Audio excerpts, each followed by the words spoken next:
O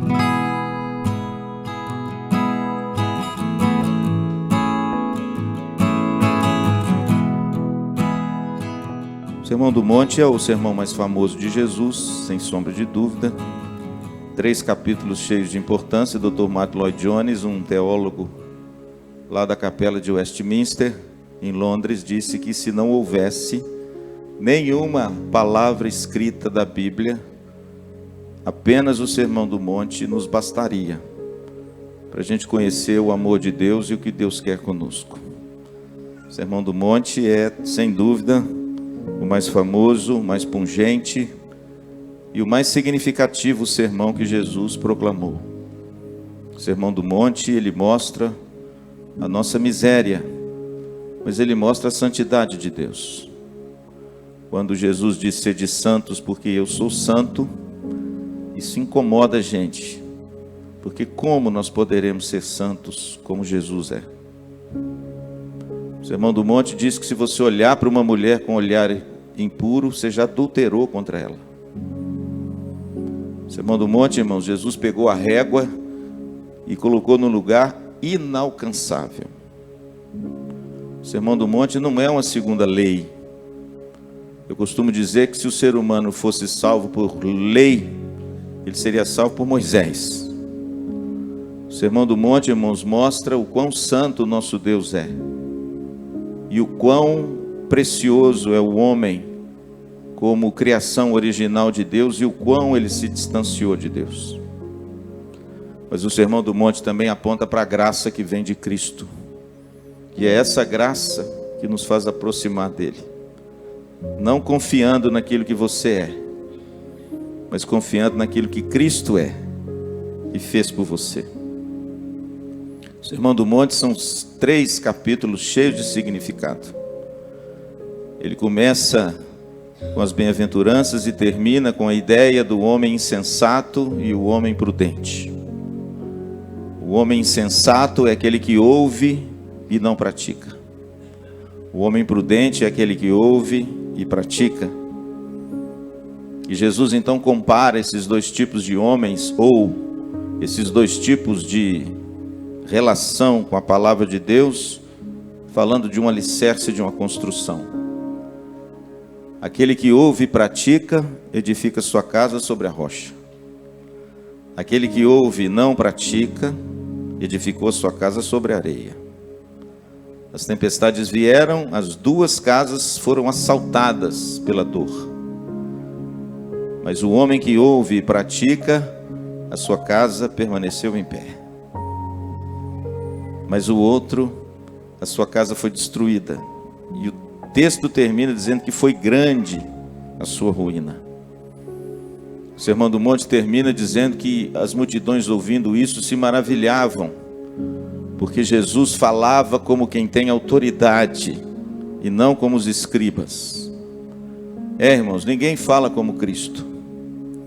As palavras de Jesus, irmãos, não podem ser mensuradas e igualadas a homem algum.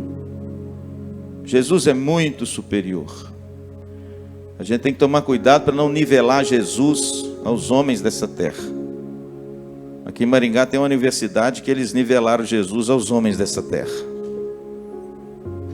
Colocaram lá algumas estátuas e no meio delas Jesus. Não, irmãos, me ajude aí. Jesus é inigualável. Jesus não pode ser comparado a um Aristóteles. Jesus não pode ser comparado a nenhum homem, porque Jesus é lá de cima, amém? Ele mesmo diz: vós sois cá de baixo, eu sou lá de cima. Jesus, ele introduziu muitas metáforas bonitas no Sermão do Monte. Eu quero deixar para vocês uma delas que Jesus introduziu para nós. Capítulo 6, versículo 22 e 23 apenas.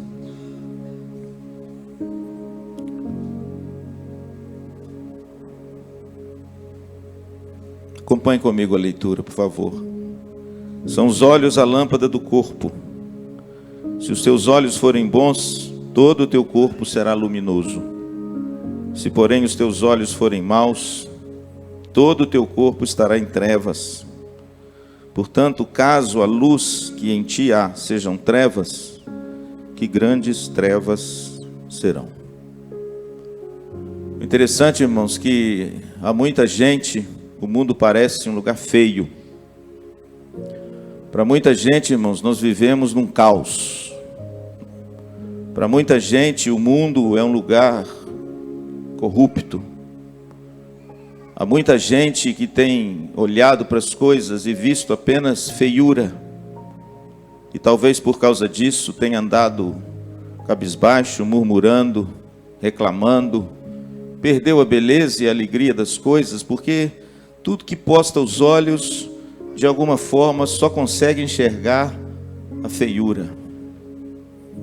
Mas o interessante é que quando a gente olha para esse texto, a gente vê que o problema não está no mundo, o problema está nos olhos de quem vê o mundo.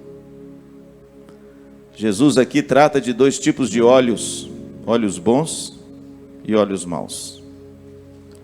Jesus fala que esses olhos são a lâmpada do corpo. Por quê? Porque tudo que entra dentro de nós, entra pelos olhos. Os olhos são a janela da alma, como diz o Hernandes, é a lâmpada do corpo, como disse Jesus. Se os teus olhos forem bons, de repente você vai ver as coisas de forma correta. Isso vai fazer uma grande diferença em você. Por quê? Porque todo o teu corpo será bom. Mas se os seus olhos forem maus, olha o que Jesus disse: tudo que há em você é feiura e maldade. Em outras palavras, não depende muito do mundo lá fora, depende muito da maneira como você vê as coisas, da maneira que você enxerga as coisas. O interessante é que Jesus trata certa feita de uma igreja, lá no livro do Apocalipse, capítulo 3, versículo 18, uma igreja que tinha problema oftalmológico. A igreja de Laodiceia era uma igreja que tinha um problema nos olhos. É por isso que lá no verso 18, Jesus disse assim: aconselho-te que de mim compres colírio para que vejas. Veja que Jesus é colega da doutora Marina. Ele é um médico oftalmologista. Jesus faz um diagnóstico de uma igreja e ele diz: olha, eu aconselho-te que de mim, ou seja, ele é um oftalmológico, é um médico que cuida dos olhos, né? Mas ele é um oftalmologista celestial. E o interessante é que ele diz: eu te aconselho a comprar um colírio para que vejas. Por quê? Porque você não está vendo bem. Seus olhos estão atrapalhados. E eu aconselho-te que de mim, veja que esse oftalmologista é um oftalmologista celestial. E o colírio que Jesus também oferece não é o colírio que a gente está. O pastor Luciano usa de forma regular um colírio nos olhos. Né, minha doutora? Meus olhos frequentemente estão vermelhos. E a doutora Marina, de forma muito cuidadosa, é bom que eu faça uma propaganda para ela aqui também. Ela me dá uma amostra grátis de um colíriozinho e eu, com certa frequência, quando eu lembro, eu pingo esse colírio para que a vermelhidão dos meus olhos melhore e eu enxergue um pouco melhor. Não é esse o colírio que Jesus oferece. O colírio que Jesus oferece é um colírio especial. O colírio que Jesus oferece é só Ele que oferece. O colírio que Jesus oferece é um colírio que, quando Ele toca os seus olhos, fica tudo claro, fica tudo limpo, fica tudo luminoso. E você enxerga da forma adequada. Para quê? Para que todo o seu corpo seja bom. Tem muita gente, irmãos, com a vida estragada. Sabe por quê? Porque só consegue fitar coisa que não presta. Só feiura. E quando a gente teima em colocar os nossos olhos nesse mundo, só na feiura do mundo, nós acabamos feios. Jesus diz isso. Todo o teu corpo será mau. Por isso, irmãos, de tempos em tempos, em dias como esses que nós vivemos, onde nós somos bombardeados, muitas vezes com tanta feiura, deixa eu te dar uma dica nessa manhã: cuide dos seus olhos. Faça uma consulta com o médico, oftalmologista mais superior que existe. Quem é, pastor? Jesus Cristo. Ele disse isso para a igreja de Laodiceia. E o colírio que ele oferece, embora o colírio da doutora Marina seja muito bom, mas o colírio da doutora Marina não tem essas proezas oculares que o colírio que Jesus oferece tem. Pastor, que colírio é esse? É o colírio da graça de Deus. Esse é o colírio que Jesus oferece. Esse é o colírio que precisa ungir os seus olhos e os meus, para que a gente não enxergue apenas a feiura e se torne feio, mas que a gente possa enxergar a beleza e se tornar bonito. O interessante, irmãos, que esse colírio que Jesus ofereceu à igreja de Laodiceia, e oferece a mim e a você, e a gente precisa fazer uma consulta com esse médico celestial. Como eu disse, ele tem algumas proezas oculares que só esse colírio da graça de Deus pode nos conceder. Pastor, que proezas são essas que esse médico celestial oferece à sua igreja? A primeira proeza, irmãos, que esse colírio desse médico oftalmologista celestial oferece, é que ele nos faz enxergar primeiro a nós mesmos. Se você der uma olhadinha no texto posterior a esse, no capítulo 7, Jesus fala sobre julgamento. Ele diz: não julgueis para que não sejais julgados. E ele introduz agora, irmãos, um problema dos olhos. Ele diz assim: por que você repara o cisco que está no olho do teu irmão, mas não consegue reparar a trave que está no seu? E Jesus usa uma palavra forte. Ele diz assim: hipócrita, tira primeiro a trave que está no seu olho, para que você possa então reparar o cisco que está no teu irmão. Sabe o que é isso, irmãos? Isso são aquelas pessoas que de repente não conseguem olhar de forma adequada para elas mesmas. Mas elas são rápidas em olhar para o outro, não é? E aí a gente vê, irmãos, que o colírio da graça de Deus, ele nos faz enxergar algo que é extremamente difícil, e sem a graça a gente não consegue enxergar. O que, pastor? Quem somos nós de verdade? Qual é a nossa natureza? Quais são as nossas inclinações? Quem eu sou de verdade? Alguém já disse que a viagem mais difícil que o ser humano faz não é a viagem para o exterior. Isso é fácil, você compra uma passagem, junta dinheiro e vai. Alguém já escreveu que a viagem mais difícil que o ser humano pode fazer é a viagem para o interior da sua alma. Porque às vezes ele não quer enxergar o que tem lá. Às vezes ele quer maquiar o que tem lá. Às vezes ele evita olhar para dentro de si mesmo. Por quê? Porque ele prefere olhar para os outros do que olhar para ele. E o colírio da graça de Deus, irmãos, nos faz enxergar a nós mesmos, os nossos pecados, os nossos erros, as nossas limitações. Nos faz enxergar, irmãos, que nós não somos, não temos força, embora alguns achem que tenham. Faz nos enxergar, irmãos, quão limitados nós somos, como essa casca, esse corpo, apesar de ser tão perfeito, é tão frágil. Como, irmãos, nós somos devedores uns aos outros. Como, irmãos, nós ferimos as pessoas com as palavras, mesmo em nome do amor. Como nós nos justificamos dos nossos erros perante os outros, ao invés de bater no peito e dizer: a culpa é minha. Como nós queremos ter os nossos direitos, mas nós não queremos abrir mão de nada. O colírio da doutora Marina é excelente. Quando eu pingo ele no meu olho, me dá um frescor muito grande. Mas o colírio da minha doutora não pode fazer isso comigo e com você.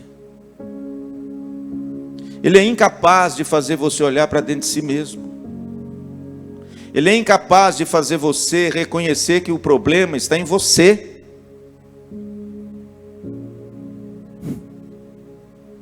Eu fico pensando em Adão, né?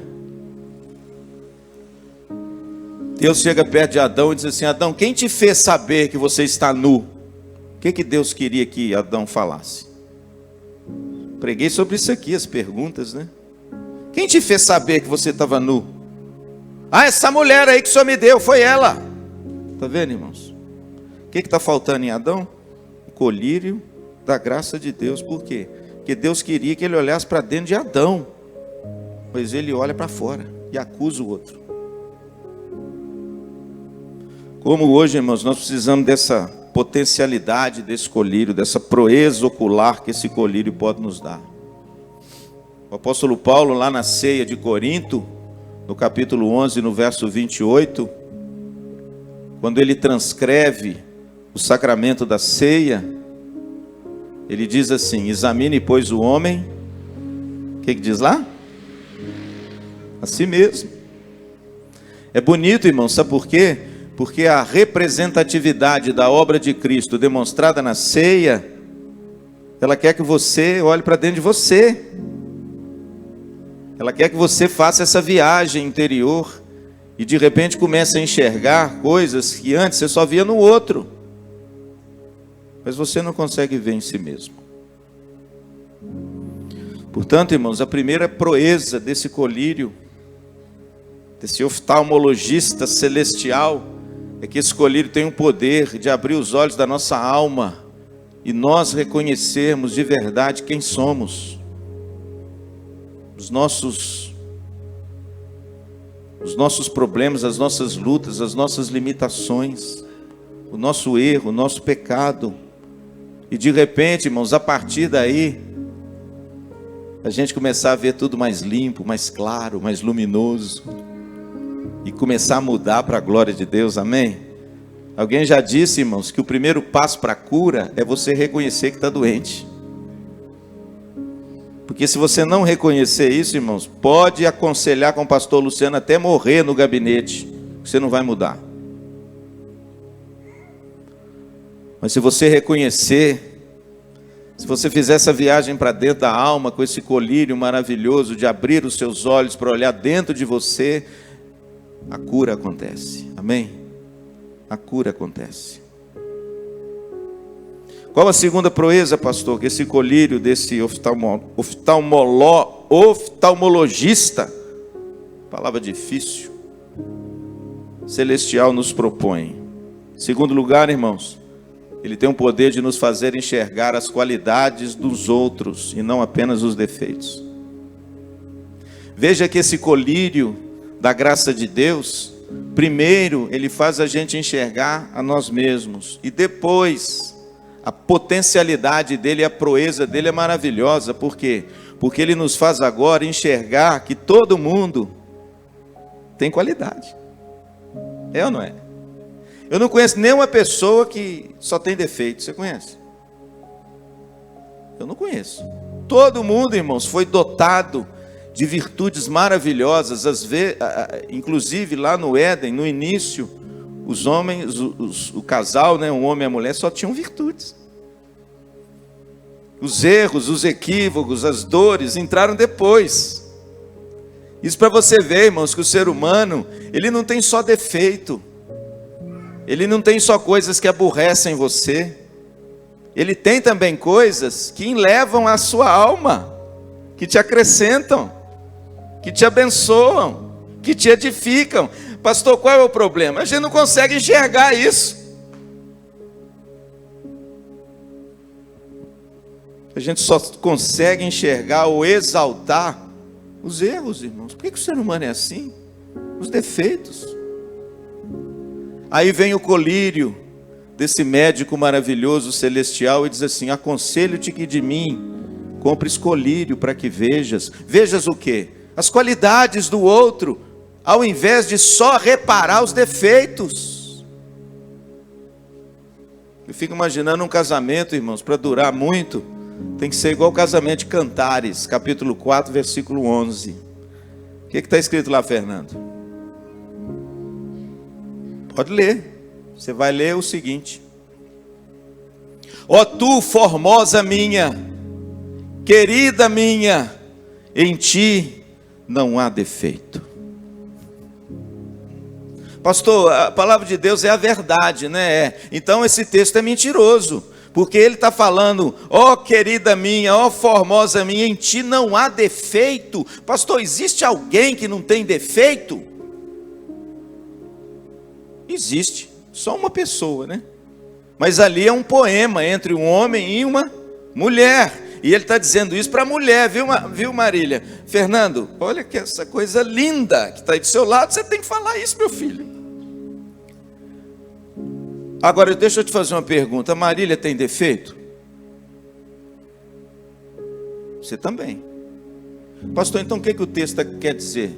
O texto quer dizer então que existe uma pessoa nesse mundo além de Jesus sem defeito? Que ela é perfeita? Não. O que o texto quer dizer? Inclusive, se você olhar na construção do hebraico, do poema, porque Cantares é um poema, ele está querendo dizer o seguinte: ó formosa minha, em ti não há defeito. Por quê? Porque eu só consigo ver em você as suas qualidades.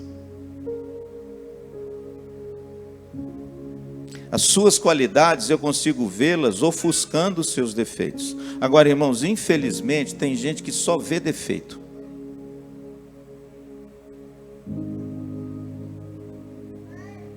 Mas tudo aquilo que a pessoa tem de belo, tudo aquilo que ela tem que abençoa a nossa vida, de repente, irmãos, a gente não consegue enxergar.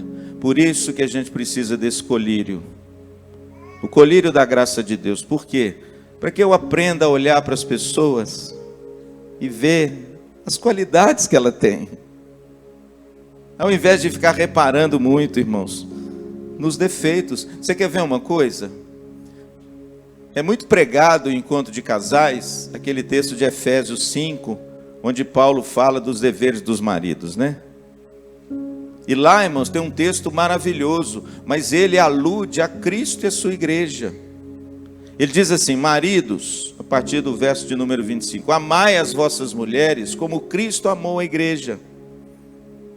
Porque Cristo lavou e santificou a igreja pela palavra, para apresentar a si mesmo igreja gloriosa, sem mácula nem ruga, nem coisa semelhante, porém santa e sem defeito. Aí eu leio esse texto e pergunto: quando é que a igreja não tem defeito? Ou qual a igreja que não tem defeito? A IPVO tem defeito, irmãos. E todas as igrejas na face da terra têm defeito. Agora, olha o que Jesus disse: que ele purificou, que ele lavou a sua igreja, para apresentar a sua igreja a si mesmo, igreja gloriosa, sem ruga, sem mancha, sem coisa semelhante, porém santa e sem defeito. Pastor, Jesus é mentiroso? Não. O que Jesus está querendo dizer? Que quando ele olha para a sua igreja, ele sabe que a igreja é cheia de defeito, mas para ele, essa igreja é sem defeito, é sem mácula, é sem ruga, porque ele consegue ver a sua igreja como fruto do amor dele por ela. Eu penso, irmãos, que da mesma forma, nós teríamos que viver nesse mundo. Tem gente que só vê feiura, sabe por quê? Porque só vê defeito nos outros. Será possível, irmãos, que não tem uma qualidade que você possa destacar?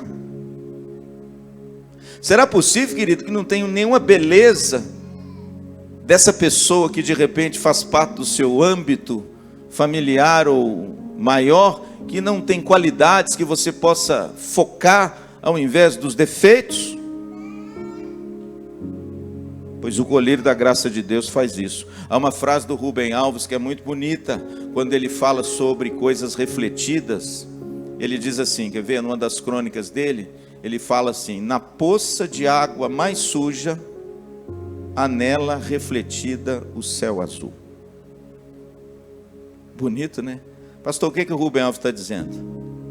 Naquele lugar, de repente, mais inapropriado, você pode ver espelhado nela a beleza do céu.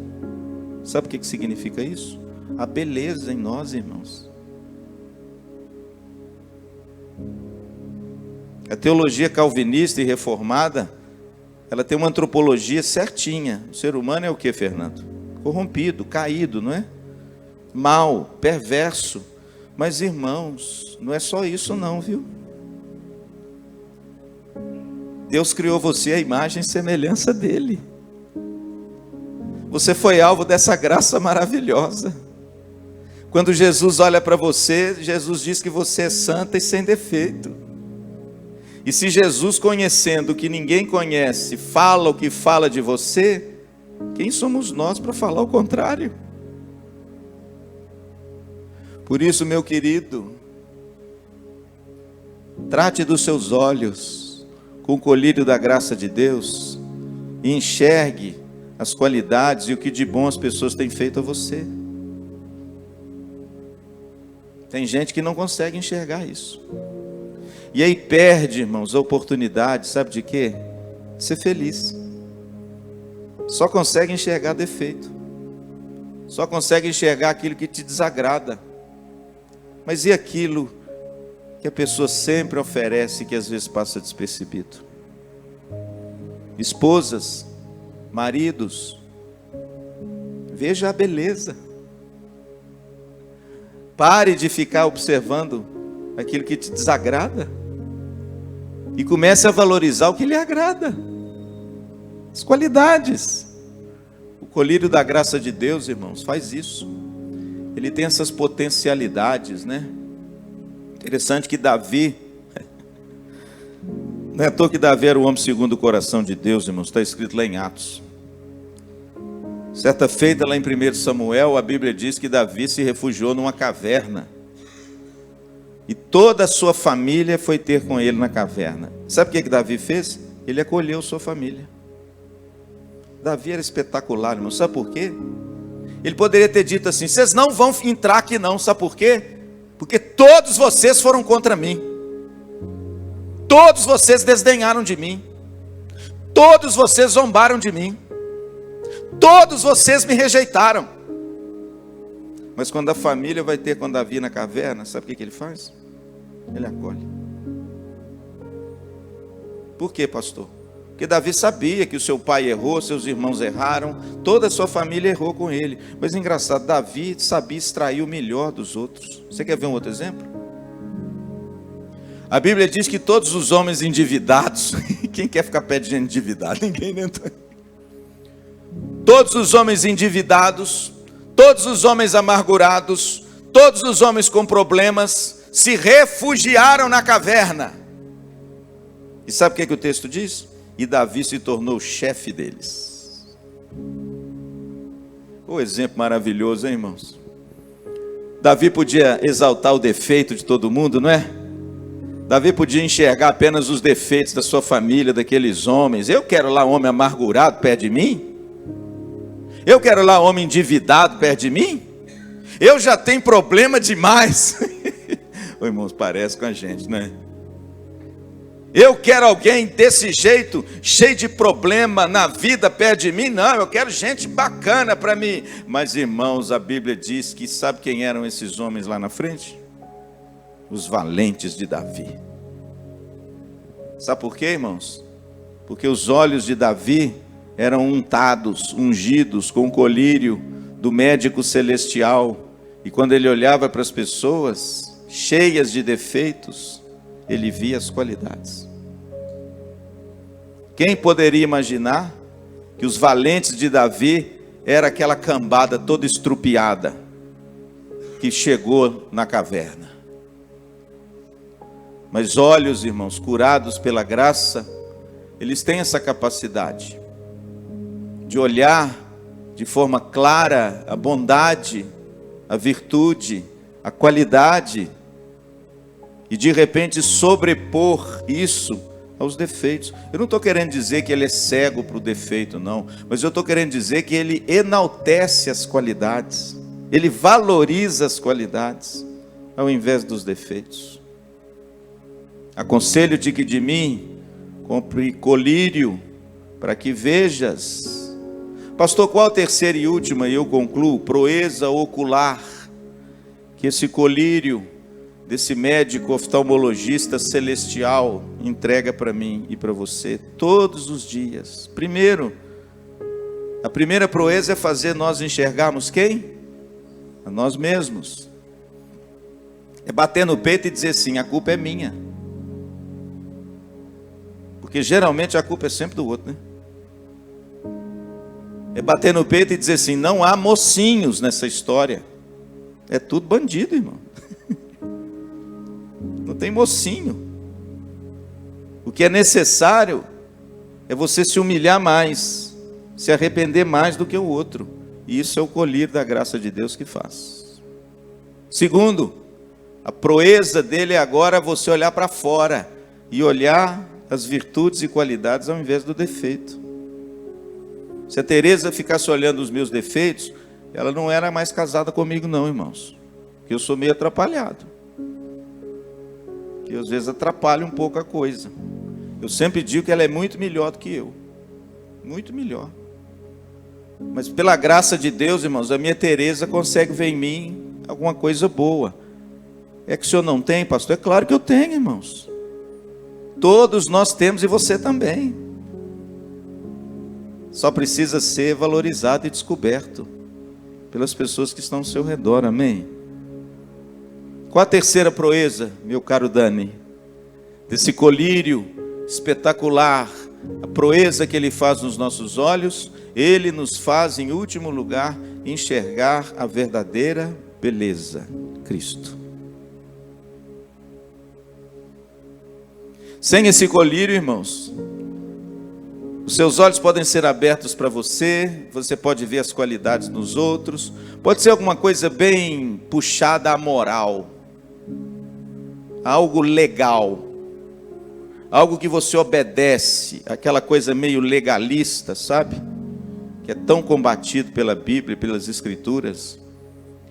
Mas quando esse colírio de verdade cai nos seus olhos, irmãos, você consegue enxergar agora a verdadeira beleza. E a verdadeira beleza tem um nome. Essa beleza é Cristo, amém? Como dizia o Rubem Alves, Deus é beleza. E na realidade, irmãos, há beleza demais nesse mundo. Esse mundo, irmãos, é um mundo terrivelmente belo que Deus criou, não é? Está escrito lá nas páginas das Escrituras, irmãos. Quando Deus terminou a obra da criação, Ele disse que tudo era horrível. Não, irmãos, foi Deus quem criou, emanou-se dele. A beleza do mundo é a beleza do nosso Deus. A beleza do mundo, ela tem no interior de todas as coisas, a beleza do nosso Deus, porque dele foram criadas todas as coisas. É de dentro dele, irmãos, que veio a beleza que a gente vê em todas as coisas, irmãos. E olha, é bonito demais, é belo demais, é sublime demais, é perfeito demais. A gente vê esses peixinhos ornamentais, né? Eu fico maravilhado com aquilo, irmãos. Como é que pode? Que cor, que mudança de cor, dependendo da luz, a coisa muda de cor, irmãos. Eu fico olhando essas flores. Outro dia, uma irmã aqui da minha igreja me deu uma pitaia de presente. Que flor é aquela, irmãos? Parece uma borracha. Você já viu aquele negócio? Parece uma borracha. Você já comeu, Fernando, pitaia? Para mim, aquilo foi um espanto. O troço parece uma borracha, um negócio desse tamanho. Aí quando corta assim, irmãos, coisa linda. Tem um troço lá dentro assim, branquinho, cheio de trocinho pretinho, não é? Parecendo uns negócios que eu não sei o que é. Tal. Aí come com a colher, assim, você pega assim, macio, né? Docinho. Aí ela virou para mim e falou assim: agora eu vou te mostrar de onde vem essa flor. Você sabe de onde vem, Roberto? Você come a pitaia, mas você não sabe de onde vem, né? Sabe de onde vem, irmãos? Aquela flor linda, rosa, colorida, com aquelas pétalas, parece uma borracha, de um cactus. Que ele tem cheio de espinho, irmão, verde, estranho, que se nascer na sua horta, você corta. Mas de repente, irmãos, aquele cactus espinhento, ele recebe uma ordem interior. da sabedoria do cactus, e ele então é visitado por algo maior, e chega a hora que ele dá aquele fruto espetacular, irmãos. De onde vem isso? Deus é beleza, é ou não é? E tem gente que só vê coisa feia nesse mundo, irmãos. Querido, o colírio da graça de Deus é para você. Tem tanta beleza, irmãos, e você só está vendo feiura, só reclama, só murmura, só desdenha, só briga com todo mundo. E a beleza, irmãos, está diante de nós. Mas deixa eu te dizer uma coisa: Cristo é beleza. Deixa eu terminar, irmãos, com um dos comentários mais lindos que eu vi numa tradução da Bíblia antiga em árabe, que um dos grandes exegetas bíblicos trouxe para nós numa publicação da editora Vida Nova, e que eu assim sorvo e bebo, porque é de uma sabedoria maravilhosa. Essa tradução é uma tradução em árabe daquele texto, meu pregador, do cego Bartimeu. Uma das traduções antigas em árabe dizia que naquele texto, quando Bartimeu grita, quando Jesus sai de Jericó, você conhece o texto? Jesus, filho de Davi, tem compaixão de mim? Aí o texto diz que eles mandam aquele homem se calar, não aborreça o mestre. Ele é um cego mendigo, ele está sentado à beira do caminho, ele é um pária social, ninguém quer saber dele. E ele grita mais alto: Jesus, filho de Davi, tem compaixão de mim. E o texto diz que num determinado momento Jesus parou. E ele então, o grupo que estava ao seu lado diz assim: traga-o para mim.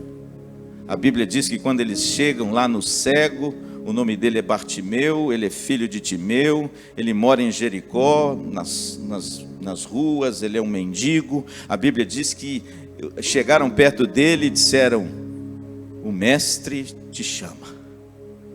O texto diz que ele se levanta rapidamente, joga sua capa para lá, e logicamente levado pela mão, ele vai rapidamente até Jesus. E quando ele chega até Jesus, Jesus faz uma pergunta para ele meio estranha: que queres que eu te faça? Aí a gente remete àquele sermão meu das perguntas, né? Essas perguntas de Jesus para induzir o homem a uma reflexão na vida dele. Agora a resposta dele nessa tradução árabe, irmãos, é das mais lindas, e não tem, me desculpe, na sua Bíblia. Mas nessa tradução árabe tem. E eu acho que essa é a mais linda e a mais verdadeira, porque a tradução na sua Bíblia está escrito o quê? Quem se lembra? Aí de repente: queres ser curado? Ele falou: Senhor, eu quero ser curado, eu quero ver. Eu quero ver. Nessa resposta, irmãos, essa tradução do árabe narra o seguinte: Senhor, eu quero tornar a ver. Porque lá está escrito isso, que eu torne a ver. Eu quero tornar a ver, para eu poder te ver. Olha que bonito. Ele percebeu que mesmo cego, ele estava diante da grande beleza. E ele queria voltar a ver, para ver quem?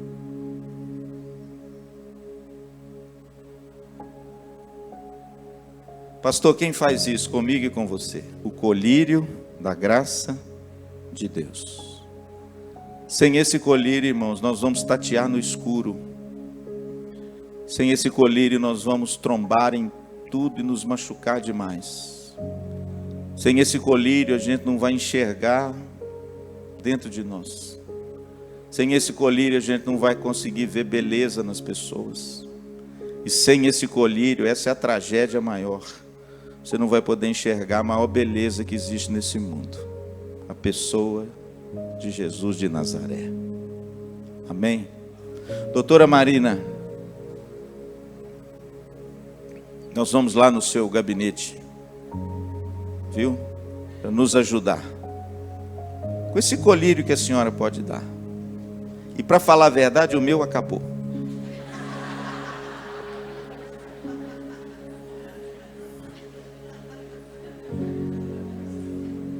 Mas ó, deixa eu te dizer uma coisa e eu termino. Escolhida a doutora Marina pode acabar. Mas o colírio do médico celestial não pode. Porque se ele faltar, a vida se torna feia. O mundo se torna feio. E você não pode experimentar a verdadeira beleza que é Jesus. Amém?